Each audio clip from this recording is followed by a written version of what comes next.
So I thought the next video might be going over in detail the repair on the Cruis'n USA game that I picked up, or maybe even the Missile Command project.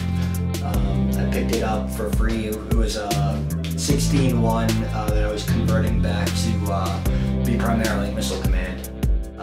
But no, the Neo Geo died on me last night. So I actually ran out quick. There was a guy locally who had a 2-slot MVS board, so I'm actually going to pull out the old MVS board in there and upgrade it to the 2-slot. Should be a quick repair, fingers crossed.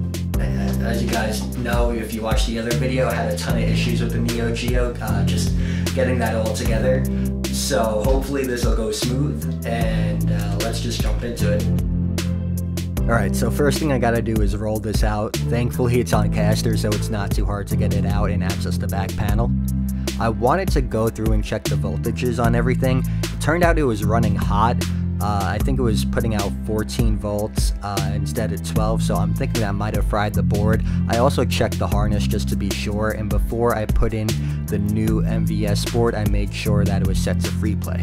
I popped in King of Fighters to see if it would work, and thankfully everything booted with no problems. So with that out of the way, on to the next thing. Back before I had the machine set to free play, I had a button I would use to add credits. Since I don't need that anymore, I pulled the ground from that and I used it to wire in a new switch to switch between games. I'm a little undecided where I want to mount this button, so I'm just going to leave it behind the coin door for now. Next, I went into the soft dip settings to adjust some of the settings. Having noise playing on the attract mode drives me crazy, so that's one of the things I turned off. With that all set, I was ready to go. I was actually pretty excited for this. Back when I got the Neo Geo, I was like, it's no big deal to switch out the cartridges. In reality, I'm not too keen on having to switch it out each time I want to play something, especially since Puzzle Bobble is the game that most people prefer to play. This will be nice where I could put in a game that I would want to play, and then I still have Puzzle Bobble for everyone else. At some point, I think I will switch to the 2-slot marquee. I'm not in a rush to do it right now, though. The main thing is going to be deciding where I want to mount this button to switch the games. I think I'm going to put it on the coin door. So that'll wrap up the repair on the Neo Geo today.